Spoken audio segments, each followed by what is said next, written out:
இந்த ராஜி இந்த மயில தவறான பாதையில கொண்டு விட போறாங்க. அதனால பல பிரச்சனைகளுக்கு ஆளாக போறாங்க அப்படின்னு சொல்லி நீங்க நினைச்சீங்கன்னா, இந்த வீடியோவுக்கு லைக் பண்ணி உங்களோட கருத்துக்கள தெரியப்படுத்துங்க.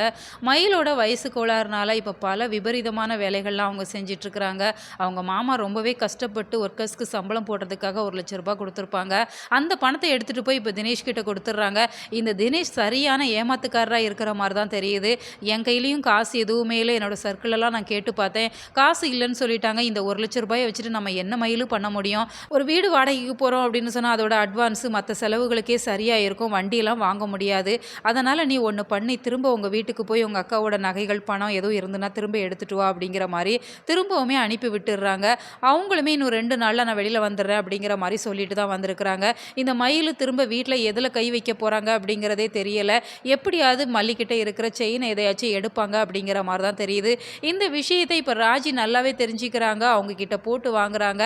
ஃபர்ஸ்ட் மயிலு மறைக்க தான் செய்றாங்க. ஆனா ராஜி ரொம்பவே கிளவரா இருக்கிறாங்க. இந்த மயில் ரூ. 1,00,000 பணத்த திருடின விஷயத்த அவங்க ரெக்கார்ட் பண்ணி வச்சிருக்கிறாங்க அப்படிங்கிறதெல்லாம் அந்த வீடியோவ பார்க்கவுமே மயிலு நடந்த எல்லா விஷயத்தையும் சொல்லிடுறாங்க. நான் ஒரு பையன காதலிக்கிறேன். அந்த பையனுக்காக தான் அந்த ரூ. 1,00,000 பணத்த குடுத்துருக்கிறேன். இன்னும் 2 நாள்ல அந்த பையன வீட்டுக்கு தெரியாம கல்யாணம் பண்ணிக்க போறேன் அப்படிங்கிற மாரி சொல்லிடுறாங்க. இந்த விஷயத்த கேட்கவுமே ராஜி பயங்கரமா சந்தோஷப்படுறாங்க. ஒரு பக்கம் இந்த தீபிகா கிட்ட சிக்கிக்கிட்டு மல்லி தவிக்கிறா அப்படிங்கிற மாரி, மல்லிக்கு அடுத்த பிரச்சனையும் காத்துட்டு இருக்கு அப்படிங்கிற மாரி அவங்க சந்தோஷப்பட்டுட்டு தான் இருக்கிறாங்க. அவங்க நினைக்கிறது போல மல்லி இந்த பிரச்சனையை எப்படி சமாளிக்க போறாங்க, மயிலை இந்த பிரச்சனையில இருந்து எப்படி காப்பாற்ற போறாங்க அப்படிங்கிற அதிரடியான திருப்பங்களோட தான் ஸ்டோரியை கொண்டு போயிட்டு இருக்கிறாங்க.